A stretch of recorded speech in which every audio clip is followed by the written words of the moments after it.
Bonjour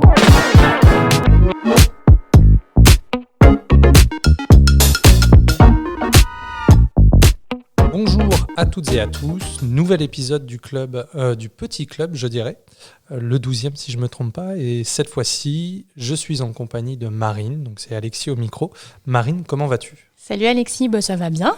On se retrouve une nouvelle fois tous les deux pour partager nos coups de cœur et nos dernières découvertes culturelles. J'ai vu que tu avais déjà des petites notes sur ton téléphone. Est-ce que tu aimerais commencer par nous parler de quelque chose ? Eh bien écoute, je veux bien. Je vais commencer par parler d'un manga que j'ai lu il n'y a pas très longtemps. C'est sorti il y a un mois ou deux, c'est assez récent. Ça s'appelle Le Palais des Assassins. Alors évidemment, je n'ai pas le nom du dessinateur, de la dessinatrice ou du scénariste. Je m'en excuse. Le Palais des Assassins, on suit une jeune fille qui s'appelle Karine. Elle vient d'une famille de la cour chinoise. Ça se passe en Chine, donc pas à notre époque. C'est un manga historique. D'accord. Donc ça se passe à la cour de Chine et son père est un conseiller qui est très craint parce qu'en fait, il est maître dans l'art de l'empoisonnement, de l'assassinat, de la manipulation de cour. Et sa fille a été entraînée très tôt à être une assassin. Sauf que la jeune Karine, elle ne rêve que de se faire des amis. Et donc, elle décide de rentrer servante au palais. Elle a l'assentiment de son père qui se dit que c'est un bon pion à placer, d'avoir sa fille comme ça. Elle n'entend pas du tout faire le jeu de son père. Mais le problème, c'est que tout le monde sait qui elle est et du coup, tout le monde a peur d'elle. Okay. Donc, se faire des amis, c'est un challenge. Et donc, entre les tentatives d'assassinat, les complots, tout ce qui se passe à la cour, elle va être assez chargée. Son emploi du temps va être assez chargé à cette jeune Karine. Alors, ça fait évidemment penser à la série de manga qui maintenant est très connue, Les Carnets de l'apothicaire, parce qu'on est dans le même contexte. Cette cour intérieure du palais impérial, la cité interdite en Chine. Ça y ressemble, oui, parce que c'est le même contexte. Moi, j'ai pas trouvé que c'était une redite ou une réadaptation. Karine et Mao Mao sont extrêmement différentes.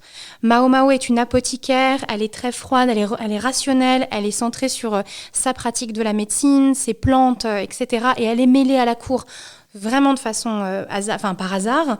Elle vient du quartier des plaisirs de la capitale, donc vraiment un milieu qui est très différent. Karine, c'est la fille d'un très grand fonctionnaire. C'est une famille noble, elle est entraînée pour être une assassin, elle n'est pas du tout dans cette idée. Et son objectif, c'est de se faire des amis. Mao Mao, c'est pas du tout un objectif de se faire des amis. Elle se fait des amis un peu par hasard, Mao Mao. Karine, elle cherche à se faire des amis. Donc on n'est pas du tout dans le même registre. Et paradoxalement, j'ai trouvé Le Palais des Assassins à la fois plus violent et en même temps plus drôle que Les Carnets de l'apothicaire. Plus drôle parce qu'il y a des situations extrêmement cocasses dans le fait de Karine qui va absolument se faire des amis et en fait à chaque fois qu'elle arrive on a l'impression qu'elle est dessinée avec une bouche avec des grandes dents pointues. Okay. Elle sait pas sourire, elle est pas très à l'aise, elle est très les Américains on dirait awkward, elle est vraiment comme ça. Donc il y a ce décalage qui est extrêmement drôle. Elle est en train de coudre un truc, elle s'applique et puis il y a des gens qui pensent qu'elle est en train d'empoisonner son morceau de tissu, donc ils vont lui foutre le feu. Et elle est toute dépitée parce que c'est vraiment de la couture pour le coup. Et à côté de ça, j'ai trouvé ça plus sanglant parce que elle déjoue des vrais complots et on a des scènes qui sont un peu sanglantes quand même sur les pages. Donc c'est un peu paradoxal. Je dirais que si vous avez aimé Les Carnets de l'apothicaire, c'est une bonne série pour rester dans la même ambiance. Mais c'est vrai que j'ai un peu vu comme ça en me disant « Oh, il surfe sur Les Carnets de l'apothicaire, c'est un peu une mode. » Bon, après avoir lu Le Palais de l'assassin, je vois pas trop, je comprends pas trop ce genre de critique. C'est le même décor, mais le motif de base et la narration sont vraiment extrêmement différentes. Et donc, elle, si j'ai bien compris, elle n'a pas envie spécialement d'être assassin, c'est ça ? Non, du tout. Elle n'a pas du tout envie de suivre son père et de lui rapporter des intrigues de cour. En fait, elle aimerait couper les ponts avec son père, mais c'est quand même quelqu'un de très malfaisant, tu le comprends assez vite. Donc, et puis, elle a été entraînée.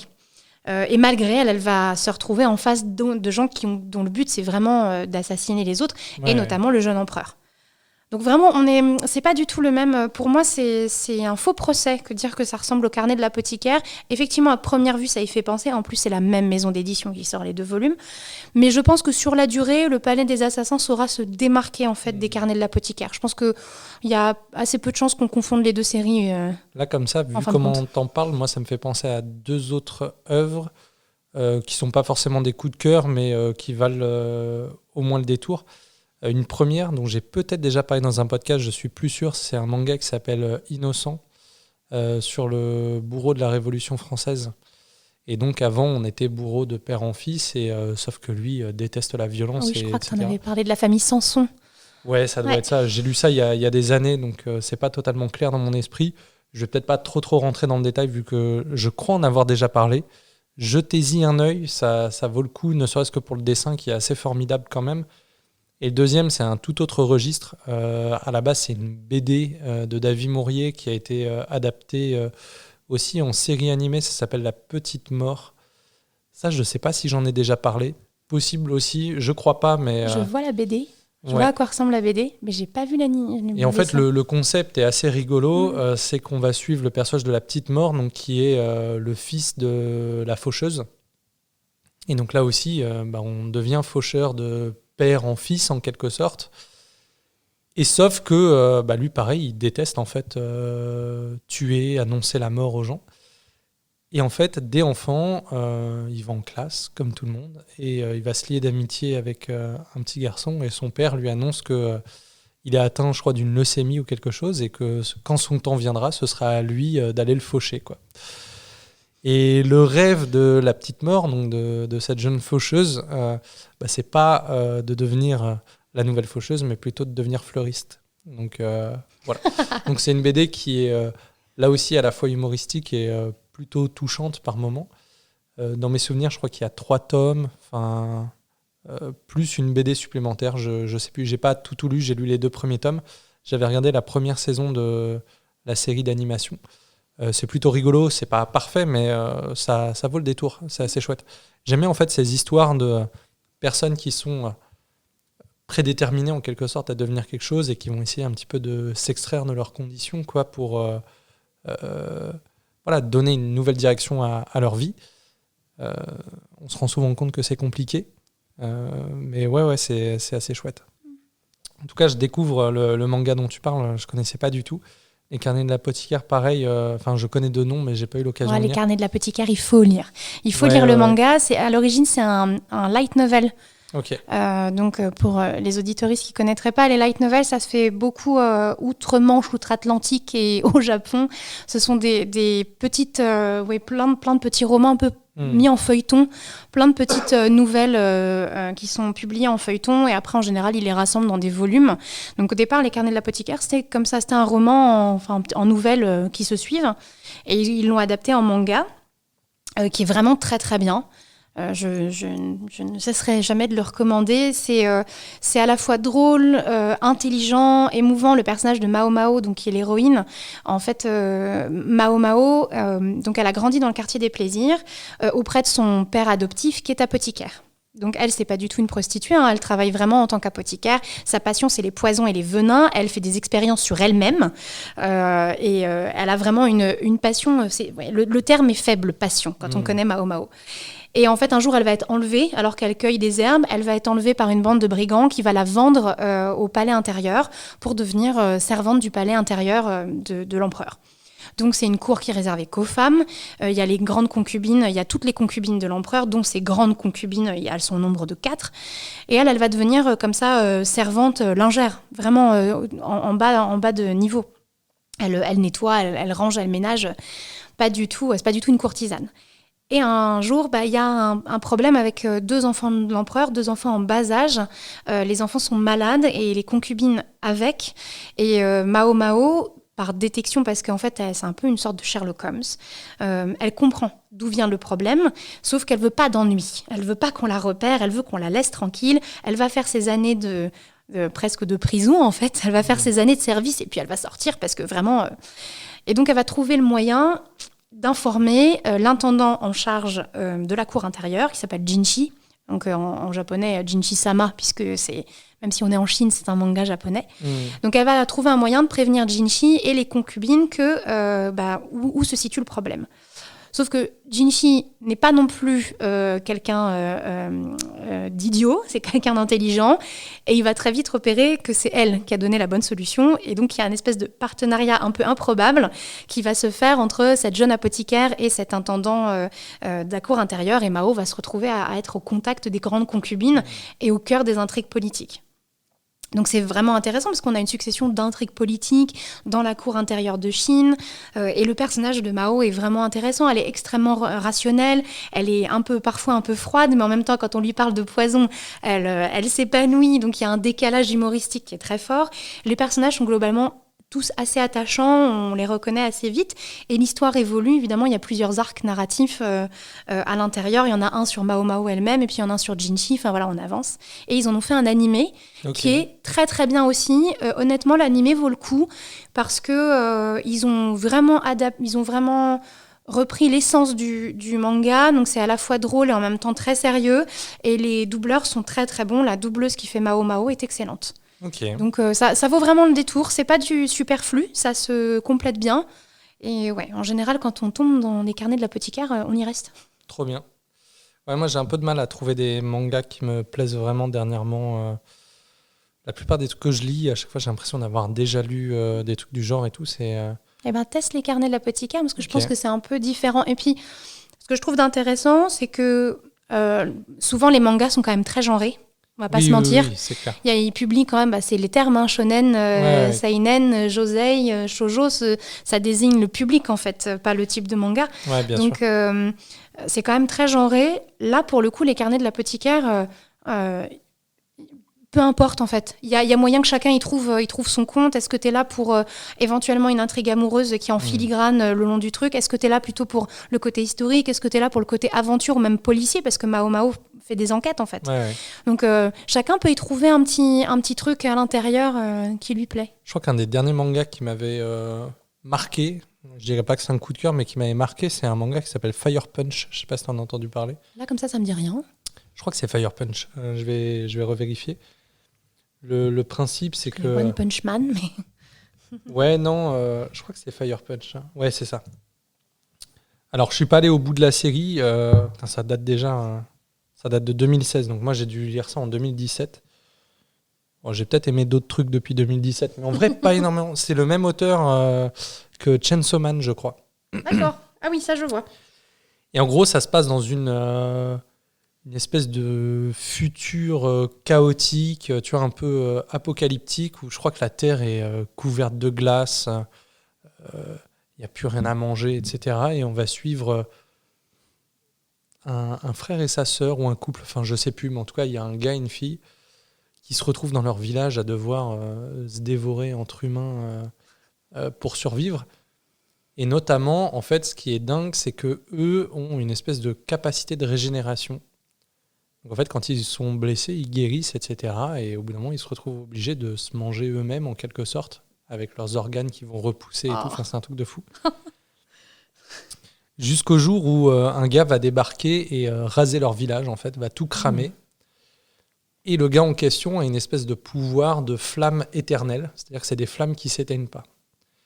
Et du coup, le personnage principal, donc... je crois qu'on l'appelle Fire Punch. Enfin, ça remonte tellement, ça fait longtemps que j'ai pas lu ça, mais va se retrouver brûlé par ces flammes éternelles. Donc, il va brûler pendant des années et des années, mais comme il se régénère au fur et à mesure, il va pas mourir. Donc, en gros, c'est un gars qui vit dans la souffrance éternelle. Ah, c'est Sisyphe, quoi.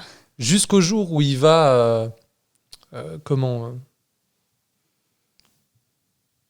assez guérir pour continuer à, revivre en quelque sorte. Enfin, c'est pas une résurrection parce qu'il n'aura pas été mort, mais il sera en capacité physique de se déplacer de nouveau, etc. Sauf que même là, il continue à souffrir éternellement parce que il brûle en permanence, quoi. Donc c'est assez étonnant. Alors le premier tome est bien sombre, à ce que tu vois, mais déjà plutôt neuf, quoi. C'est-à-dire que j'avais enfin l'impression de lire un truc que j'avais jamais lu. Quoique c'est vrai que maintenant que tu parles de Sisyphe, on peut faire un parallèle. Mais ouais, assez étonnant. Et je trouve plus marquant que Chainsaw Man. Tu vois, Chainsaw Man, j'ai lu 2 tomes, moi ça m'a pas plus marqué que ça. Après, il faudrait peut-être que je continue, mais moi je trouve que ça devient un peu compliqué. C'est peut-être aussi parce que j'ai lu beaucoup de mangas à une époque.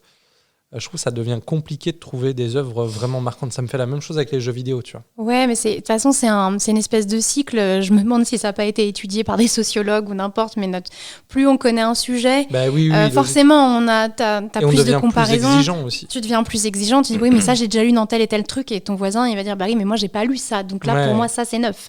Donc effectivement, après, je crois que dans ces cas-là, le mieux, c'est de faire une pause. Parce que peut-être que c'est plus ton manga, tu vois. C'est plus ton truc et tu reprends après quand t'as un peu perdu. Si tu veux tester un manga un peu original, vraiment qui change, en tout cas moi j'ai trouvé, c'est en 3 tomes seulement. Donc c'est facile. Voilà, c'est pas une série longue, c'est en 3 tomes. Le dessin est très particulier, il fait pas du tout manga. Mais alors vraiment pas du tout. Et pourtant il a une vraie ambiance, il a une vraie âme ce dessin. Le manga s'appelle Lost Lad London. Donc ça se passe, comme son nom l'indique, à Londres. Et en fait, le maire de la ville va être retrouvé mort dans une rame de train. Et donc on va suivre à la fois l'enquêteur qui est en charge du dossier. Alors j'aime bien le roman. Tu sais, moi j'aime la littérature de genre. Hein, je suis pour les auditeuristes qui commencent à identifier les gens. Moi c'est pas compliqué. Hein, c'est littérature de l'imaginaire, polar et romance. Hein. Après, jeux vidéo. Donc on fait les trucs. Mais oui, j'aime bien les enquêtes. Et donc on suit cet inspecteur qui est un peu un inspecteur bourru, blasé. Il s'est blessé, il est en béquille. Enfin, et en même temps, un jeune homme qui était dans la rame du métro et qui rentre chez lui et qui découvre dans la poche de son manteau le couteau qui a servi à poignarder monsieur le maire. Et donc on suit ces 2 personnages improbables ensemble dans une enquête. Il y a un petit côté, moi ça m'a fait un petit peu penser à la série Luther, notamment parce que le personnage de l'inspecteur est noir comme Idriss Elba et que c'est un inspecteur de police et qui a un peu le côté bourru blasé. Donc j'ai vraiment identifié le personnage de l'inspecteur à Luther de cette très bonne série britannique. Si vous ne connaissez pas, c'est avec Idriss Elba, Indira Varma. C'est vraiment, vraiment très chouette. Bruce Wilson pour la première saison. Peut-être le prochain James Bond selon certaines rumeurs. Ah, ce serait bien. Mais je crois qu'il lui avait déjà proposé le rôle et il l'a refusé parce qu'il a reçu plein de menaces de mort et tout. Et il était hyper saoulé et il a dit non, je veux pas faire. Ouais, j'ai peut-être un train de retard. J'avais pas eu cette info. Mais moi, j'aimerais bien. C'est un très bon acteur. Ça changerait un peu dans la licence, quoi. Ça serait un peu intéressant. Puis on resterait chez les Britanniques. C'est très bien. Mais donc Lost Lad London, c'est en 3 tomes. C'est vraiment intéressant. Il y a un petit côté intergénérationnel parce que le jeune, en fait, il a une vingtaine d'années, il est tout jeune, il travaille en même temps qu'il finit ses études et en même temps le flic lui tire vers la cinquantaine, tu sens qu'il a un tournant dans sa vie, ils sont tous les 2 en manque de quelque chose et en plus en 3 tomes ça se lit bien, ça tire pas, l'intrigue elle-même ne s'étire pas en longueur, elle est assez concentrée, tu commences à la fin du 1er tome, début du 2e, tu commences à entrevoir qui pourrait être le coupable et pourquoi et les motivations. Et après, tu t'amuses à voir comment ce jeune homme et l'inspecteur vont détricoter le mystère ensemble. C'est vraiment très sympa. Je recommande Lost Lad London. Je prends note de toute manière, ce sera écrit en description de l'épisode. Exactement. Je crois que tu me disais tout à l'heure que tu avais aussi en tête des petites chaînes YouTube là, dont tu voulais parler. Oui, j'ai découvert il y a vraiment pas longtemps. Alors moi aussi, ça m'arrive d'avoir 18 trains de retard parce que tu découvres des trucs, mais en fait, ça fait longtemps que c'est sur le net. Dans un ancien numéro, j'avais parlé de Feldup, qui me parle de l'horreur et de la création de l'horreur réelle et de la création horrifique sur Internet. Donc si vous ne connaissez pas Feldup, allez-y, c'est un gars génial. Il est tout jeune, il fait de la musique aussi. Il a une façon de raconter qui est vraiment super et il parle de création artistique sur le web. C'est pas l'horreur, c'est pas mon truc. Littérature de l'imaginaire, oui, mais l'horreur, ça fait pas partie des littératures de l'imaginaire que je lis. Et j'ai découvert des trucs passionnants avec Feldup, donc allez-y. Et j'ai découvert une autre chaîne YouTube qui n'a rien à voir. C'est la chaîne de Thomas Laurent, donc les 2 prénoms, Thomas Laurent, qui est un ancien étudiant en archéologie et qui fait des vidéos d'archéologie. Il est beaucoup sur des chantiers de fouilles, donc je ne crois pas qu'il soit archéologue de profession. Je pense que c'est vraiment ses études et qu'après il est devenu vidéaste, vulgarisateur sur YouTube. Donc il a une chaîne d'archéologie où il explique énormément de choses sur différents sujets. Alors c'est beaucoup de l'archéologie européenne, notamment française, des découvertes. Des découvertes en France archéologiques, donc il y a pas mal de choses sur les Gaulois, et l'archéologie antique évidemment, des choses sur l'archéologie médiévale et souvent des petits mystères. J'ai vu une vidéo hyper intéressante où on a retrouvé au fond d'un vieux puits, un ancien vieux puits minier, on a trouvé 3 corps. Et en fait, avec l'archéologie et les techniques scientifiques, ils nous expliquent ce que les scientifiques ont fait, ce que les archéologues ont fait pour dater les corps et quelles hypothèses on peut avancer sur qu'est-ce qui s'est passé, sachant que l'archéologie ne répond pas à tout. Et il a notamment 2 vidéos hyper passionnantes sur Otzi, l'homme qui avait été retrouvé dans les montagnes, donc momifié. Et en fait, il refait toute l'histoire d'Otzi et toute l'histoire des découvertes scientifiques et comment on a sans cesse de nouvelles découvertes qui nous font remettre en cause des hypothèses précédentes. C'est vraiment une super bonne chaîne qui à la fois vous parle de mystères et de découvertes archéologiques, mais qui en même temps, je trouve, est très simple d'accès pour faire de la pédagogie sur qu'est-ce que l'archéologie en tant que science. Là, je suis sur sa chaîne. Sa tête me dit vaguement quelque chose, mais je crois pas avoir vu de vidéo. Je suis peut-être tombé sur des extraits sur les réseaux sociaux et tout. Franchement, c'est sympa et il raconte les choses très bien. Il a un très bon timbre de voix, un très bon rythme. C'est pas du tout dérangeant à l'oreille. C'est facile de s'y faire et c'est. Et visuellement, c'est intriguant, tu vois. On voit que effectivement, il y a le côté mystérieux, etc. Oui. Je vois, il ne produit pas énormément de vidéos. Non, parce qu'en fait, il est aussi beaucoup sur des chantiers, qu'il est tout seul. Et je crois que sur une des vidéos en intro, il expliquait pourquoi il ne publie pas souvent. C'est parce qu'il faut de l'argent aussi. Donc, il vit aussi, je pense, en grande partie des tipeurs ou des Patreons ou ce genre de choses qui le subventionnent. Et il est beaucoup sur des chantiers à filmer au niveau de fouilles et de choses comme ça. De toute façon, ce n'est pas très compliqué. Il fait les choses tout seul. Et quand on va sur sa chaîne et qu'on voit la qualité des vidéos, on se doute que ça prend du temps. Voilà, et en fait, c'est plutôt un gage de qualité de voir qu'il ne publie pas une vidéo par semaine. On peut publier une vidéo par semaine si on a une équipe derrière qui fait une partie du taf, évidemment. Mais lui, ça n'a pas l'air d'être son cas. Ok. Vu que tu parles de chaîne YouTube, alors ça n'a absolument rien à voir, mais en ce moment, moi, je regarde pas mal les vidéos d'une chaîne qui s'appelle Underscore. Je ne sais pas si tu connais. Ah, ça me dit quelque chose, mais je ne suis pas sûre d'avoir vu déjà. Underscore, en fait, c'est ils font des lives, quoi. C'est animé par Micode, qui s'est fait connaître en faisant des enquêtes dans le domaine de la tech, etc. sur YouTube, qui est très très suivi. Et en fait, Underscore, ce que je trouve assez chouette, c'est que c'est un talk, une espèce de talk show là, où généralement ils sont 3-4 à discuter de sujets tech. Mais là où je trouve ça assez fort, c'est qu'ils arrivent à aborder des sujets assez pointus. Donc à la base, ça s'adresse quand même plutôt à des gens qui sont fanats de tech, mais en gardant un côté hyper accessible. C'est-à-dire que Micode, il a un côté un peu vulgarisateur en quelque sorte. Et tu vois, là, ils ont sorti par exemple une vidéo, je crois que c'est hier ou avant-hier, sur la dernière version de ChatGPT qui est absolument bluffante. Ils parlent vraiment de l'aspect technique des IA, etc. Et pourtant, c'est des vidéos que moi, je peux des fois transmettre à des usagers sur des continuités d'ateliers, etc. Alors que normalement, les gens qui viennent à mes ateliers n'y connaissent pas grand-chose. C'est d'ailleurs pour ça qu'ils viennent me voir, quoi. Donc ouais, c'est vraiment une super chaîne. Ils ont souvent des invités de qualité. C'est-à-dire que comme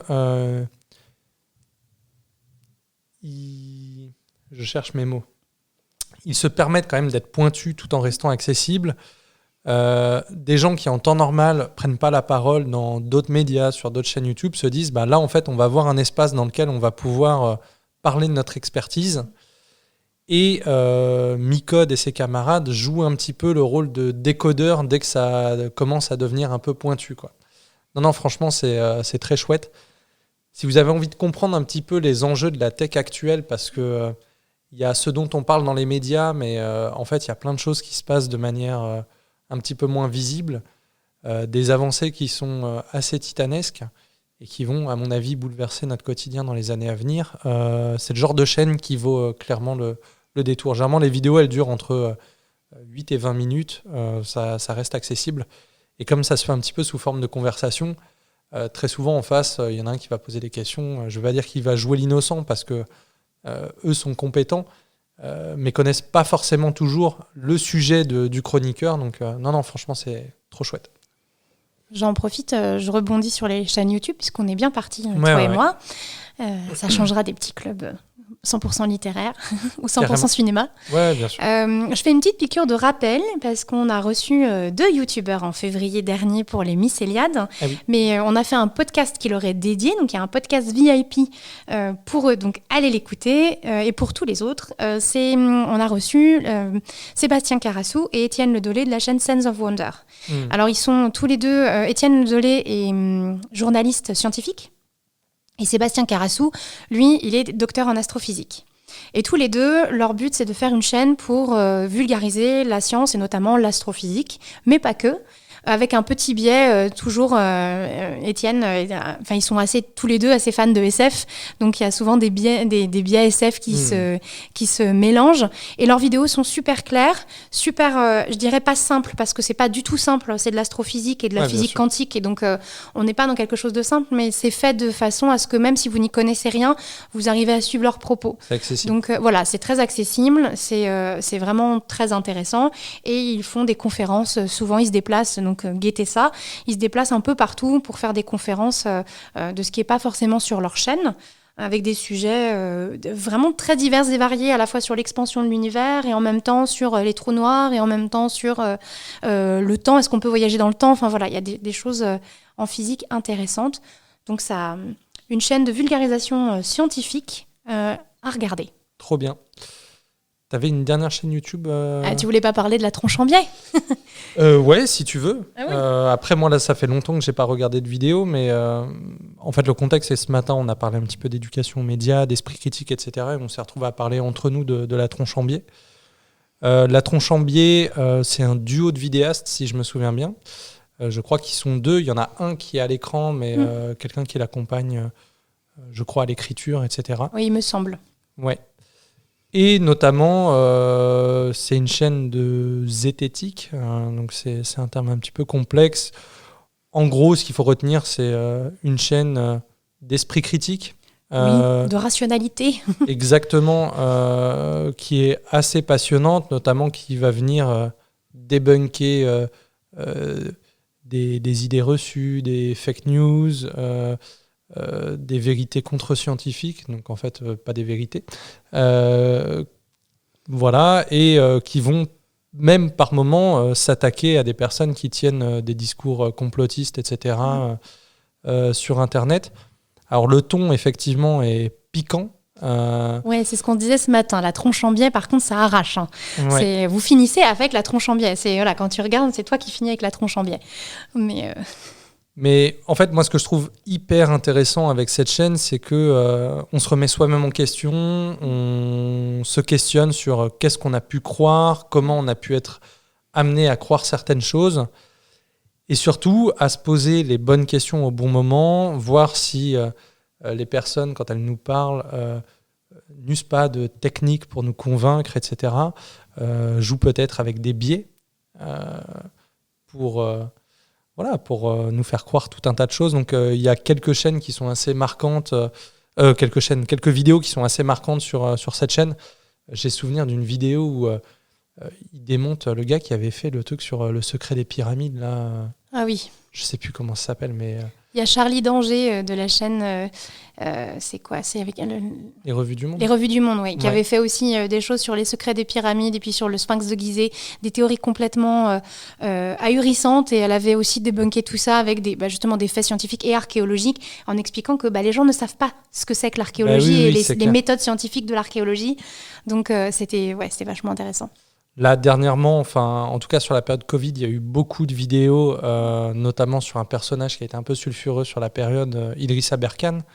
Bref, c'est une chaîne quasi d'utilité publique, quoi. Après, effectivement, il faut être prêt au ton de la chaîne. Moi, je trouve ça... c'est une espèce de plaisir un peu malsain à le voir démonter.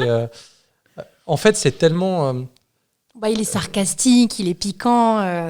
Et c'est surtout qu'il va aller tellement chercher la bonne information, les bons contacts, etc., que l'argumentaire est souvent difficilement démontable.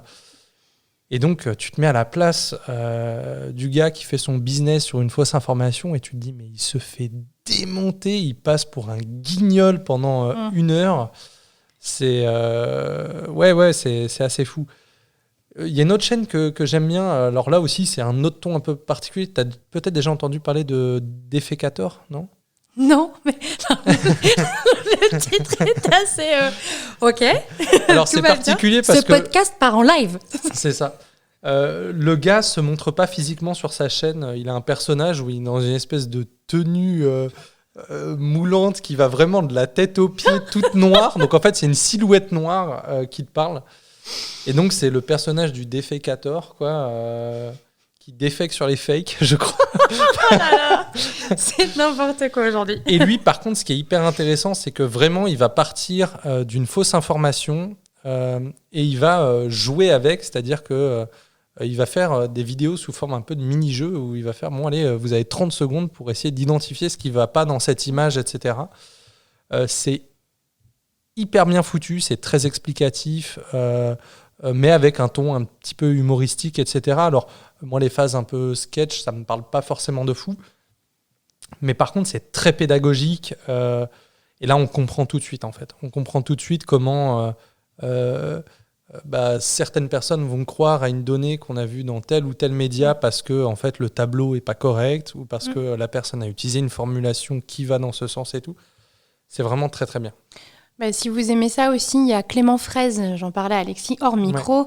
Ouais. Lui, il est mentaliste. Il a des spectacles de mentaliste.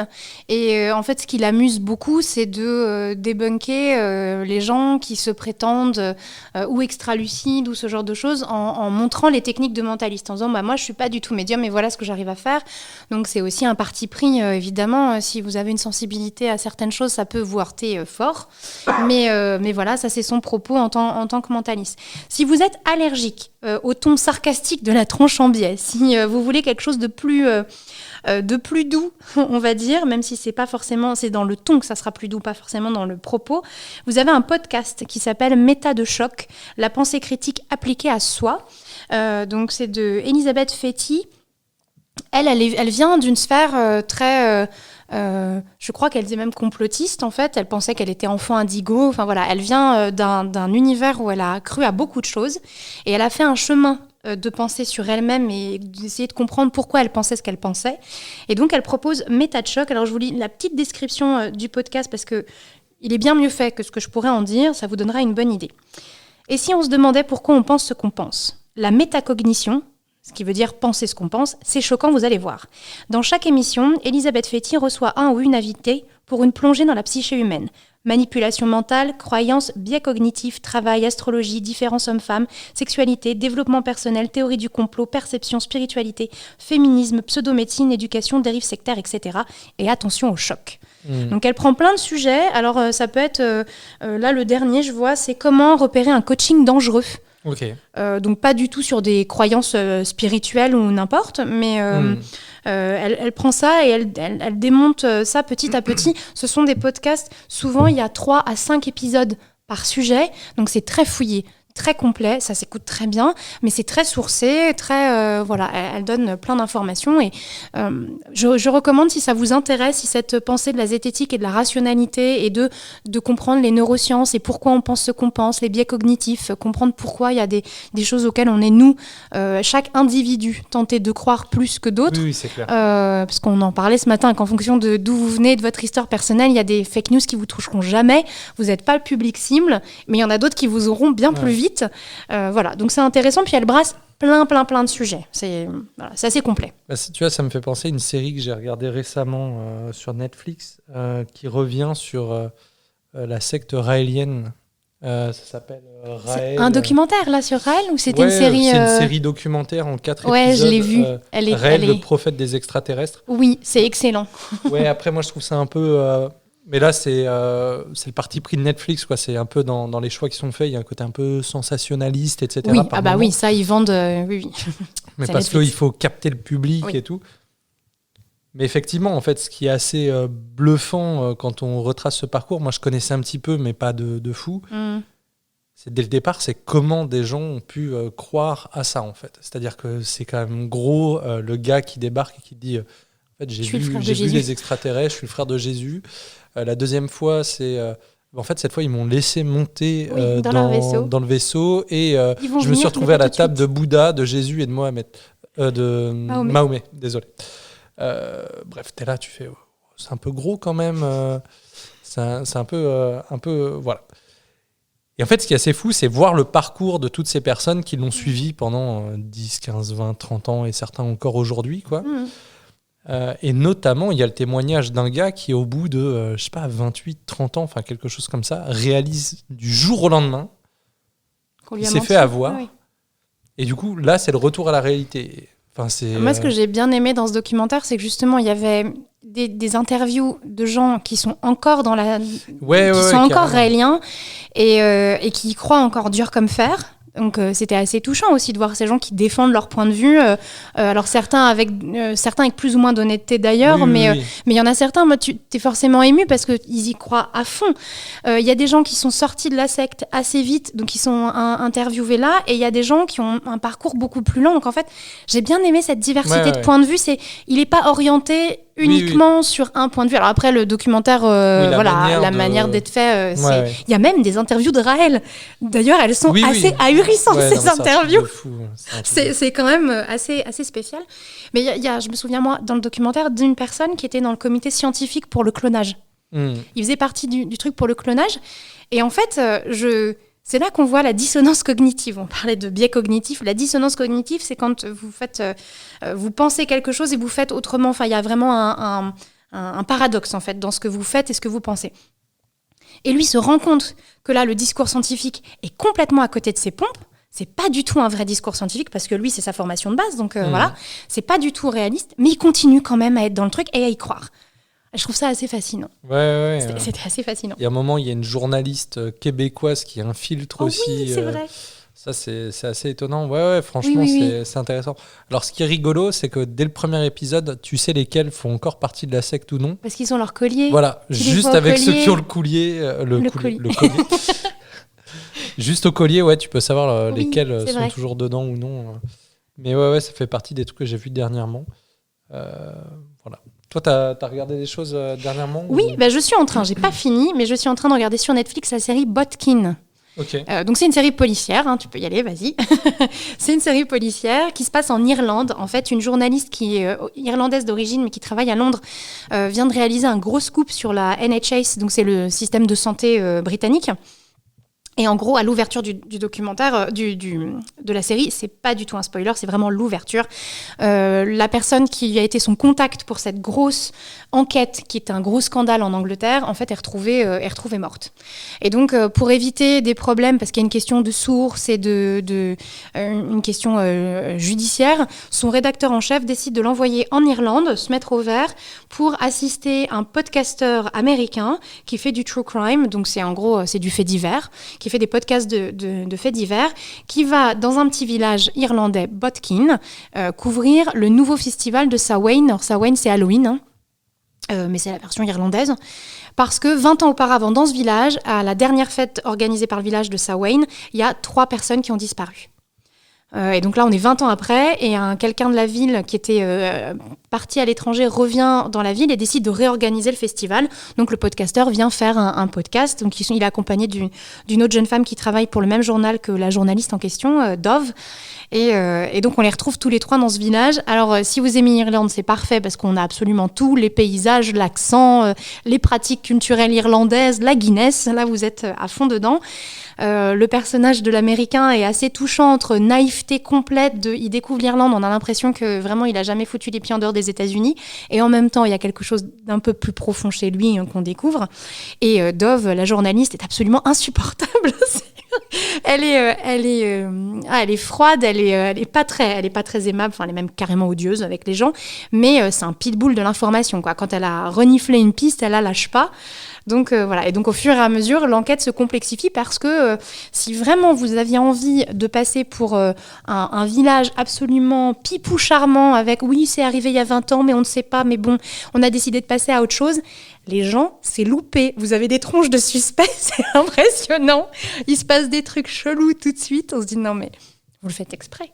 Donc j'ai pas fini, mais c'est très sympa à regarder. Ok. C'est très sympa. C'est un peu, oui, pour reprendre les mots, pour voler les mots de l'ami qui m'a conseillé cette série, c'est comme la Guinness. C'est noir, mais un peu, pas trop non plus. Enfin, voilà. C'est comme la Guinness. Là, moi, dernièrement, il y a un film que j'ai bien aimé. Globalement, ce que j'ai regardé m'a pas trop plu, mais il y a un truc qui m'a un petit peu marqué dernièrement. C'est un film franco-chinois qui s'appelle H6, d'une réalisatrice qui s'appelle Yeye, Y-E, plus loin Y-E, je crois. C'est un film documentaire qui dure un petit peu moins de 2 heures et qui va filmer l'hôpital numéro 6 de Shanghai, d'où le titre H6.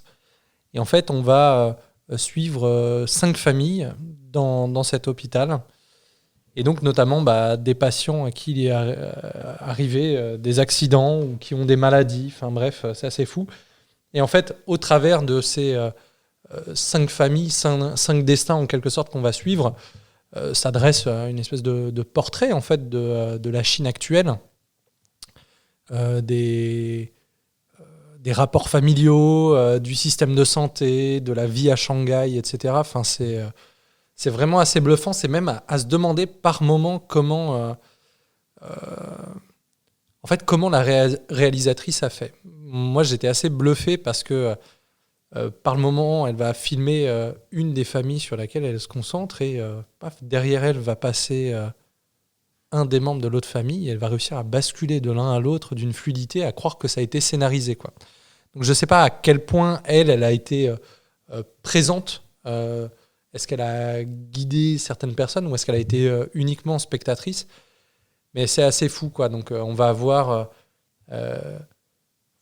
des trucs de dingue, genre une jeune fille qui a eu un accident de voiture avec sa mère, qui a perdu ses jambes. Elle est donc dans son lit d'hôpital.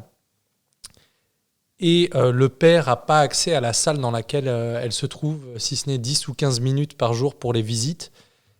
Et donc lui, on se demande s'il n'est pas à la limite de la folie, quoi. Il est dans l'espèce d'espace commun à côté. Et il chante toute la journée derrière la porte pour qu'elle l'entende et lui procurer de la joie et tout.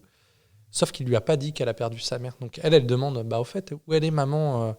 Et donc lui, comme le personnel de santé, lui dit, en fait, il va falloir attendre qu'on te soigne avant d'aller la voir, etc. Enfin, bref, c'est que des trucs comme ça. Ça permet aussi de mieux comprendre la mentalité chinoise qui est totalement différente de la nôtre, quoi, dans les rapports familiaux, et notamment le modèle économique de l'hôpital. C'est-à-dire qu'effectivement, c'est de l'hôpital public, etc.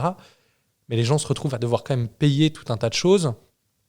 Et notamment, là, du coup, il y a une disparité assez dingue entre les gens qui ont les moyens ou non. De toute manière, les gens qui ont des moyens ne vont pas à l'hôpital public. En fait, là-bas, ils vont dans des cliniques privées, etc. Mais on voit qu'il y a des familles qui ont les moyens de se payer les services d'infirmières qui vont s'occuper de leur mère malade, etc. Donc lui donner la toilette, etc. Alors que d'autres non. Enfin bref, c'est assez fou. Il y a vraiment plein de trucs différents. On va suivre un gars aussi qui a une dégaine de dingue. Chez nous, il serait qualifié de marginal. On se demanderait s'il n'est pas sans domicile, etc. Et on va le voir avec son espèce de petit tabouret en bois traverser la ville. Il attend sur les trottoirs que le bus arrive, etc. Enfin, vraiment, pendant tout le film, on se dit, mais le gars, il boite, mais ça doit être un marginal. Et en fait, tu te rends compte qu'il aura traversé, je ne sais pas si c'est la moitié du pays, mais au moins la province, quoi, pour aller jusqu'à cet hôpital. Au final, il arrive là-bas, je crois qu'on ne peut pas trop lui apporter de solution. Il passe un coup de fil à sa famille pour dire quand je vais arriver, il faudra venir me chercher en scooter à l'arrêt de bus. Et là, pas de bol, on s'est fait voler le scooter. Enfin, c'est que des histoires de dingue. Mais vraiment, c'est très bien, quoi. C'est très bien, ça permet d'avoir un état des lieux de la chose. Tu vois, j'aime pas trop cette formule. Je vois qu'elle est dans le synopsis entre tradition et modernité, mais on est totalement là-dedans. Il y a encore l'aspect traditionnel des familles où, en fait, pour décider d'apporter un soin ou n'importe quoi aux membres de la famille, il faut l'accord du reste de la famille. On va prendre la décision en fonction des autres, etc.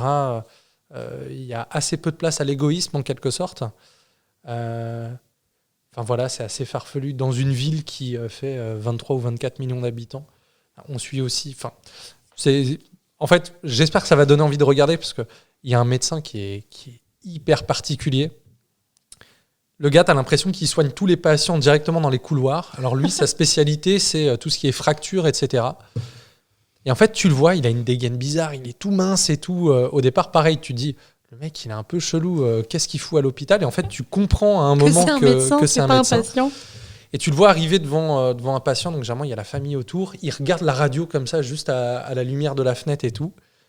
Et il va choper la jambe du gars, et plutôt que faire un plâtre ou n'importe quoi, paf, il va tirer dessus. Et à mon avis, c'est peut-être des gens qui n'ont pas les moyens de se payer certains soins et tout.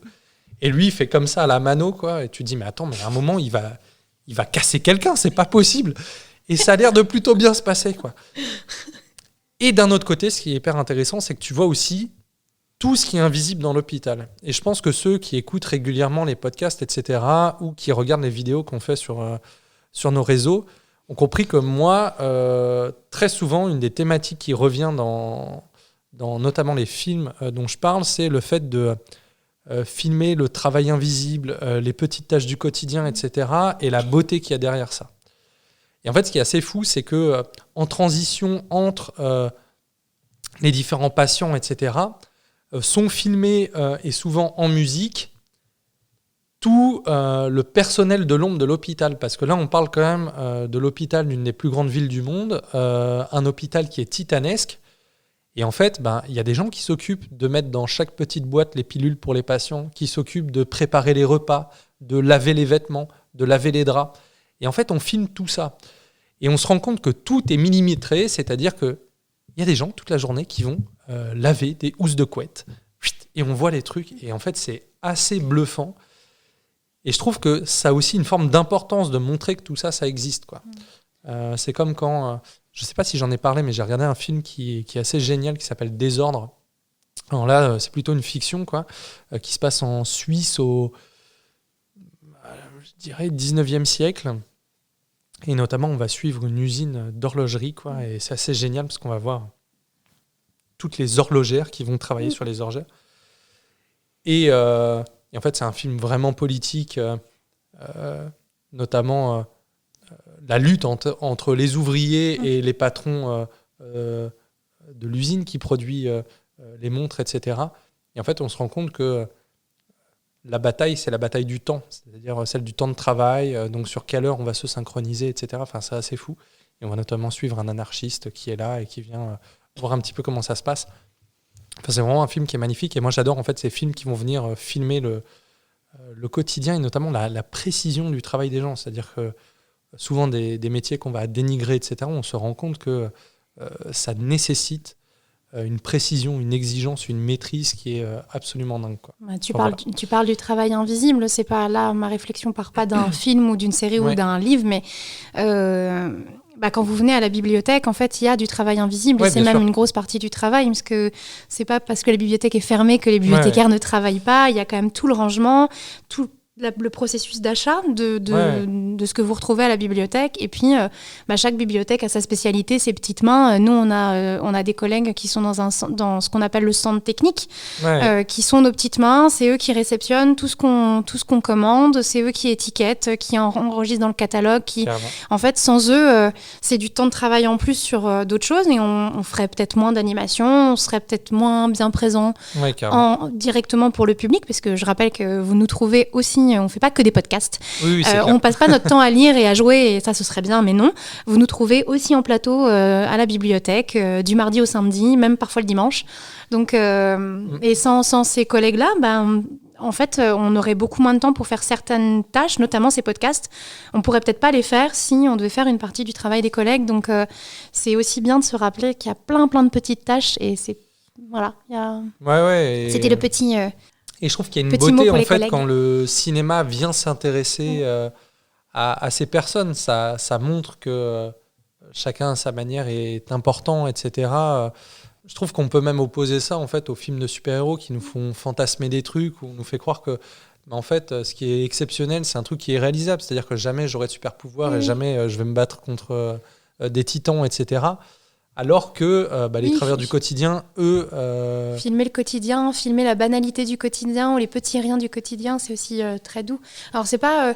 là, il n'y a pas le côté de travail invisible en tant que tel, mais ça me fait penser au film Patterson. de Jim Jarmusch. Moi, j'aime beaucoup ce film. Je recommande. C'est avec Adam Driver. C'est vraiment, on suit Patterson dans la ville de Patterson. Et il se passe pas grand-chose dans ce film. Mais c'est juste Patterson, il est conducteur de bus. Donc toute la journée, il conduit son bus. Mais en fait, il est fan de haïku. Et donc, à la pause, le matin, sur sa route, il compose des petits haïkus. Le soir, il va sortir son petit bulldog et il a sa copine qui est une artiste un peu perchée, mais adorablement perchée. C'est une artiste dans le sens très positif et exubérant du terme. Et en fait, ils sont adorables tous les deux avec leur petite vie. Et c'est juste ça, c'est la petite beauté du quotidien. C'est pas un super-héros, Patterson. C'est pas... Peut-être qu'il publiera jamais ses haïkus, il sera jamais une grande figure du monde littéraire. C'est un chauffeur de bus, mais c'est quand même super doux. Et vous sortez de ce film-là avec un super sourire. C'est très mignon. C'est aussi c'est un truc de chez Jarmusch, filmer le temps. Alors, il y avait Only Lovers Left Alive qui est là pour le tout sur le temps, sur l'ennui. C'est un film, j'ai un peu plus de mal. C'est un peu trop long pour moi, un peu trop justement dans l'ennui pour moi. Mais Patterson est plus court. Donc, si vous voulez pas tenter si vous avez jamais vu de Jim Jarmusch et vous voulez tenter ce cinéaste, je vous conseille Patterson. Je vous préviens, il n'y a pas beaucoup d'action. C'est pas un super grand film qui bouge, machin. Mais c'est doux. Et Adam Driver est super. Et vraiment, c'est un très bon acteur. Et là, il est vraiment très, très bon dans ce côté filmer les petits riens du quotidien et le petit temps qui passe du quotidien. C'est absolument délicat et délicieux. Vraiment, ça, c'est ma petite recommandation douce. Trop bien. Je vois que ça fait 50 minutes qu'on discute. Comme d'habitude, on parle trop. Je pense qu'on peut s'arrêter là, si ça te va. Bien évidemment. On aura plein d'autres choses à raconter la prochaine fois. On espère qu'on vous aura donné envie... d'écouter des podcasts, de regarder des chaînes YouTube. On a parlé de quoi d'autre ? De films, de livres, de manga, manga, etc. Bonne découverte culturelle à vous. Exactement. Et on se dit à bientôt. Salut.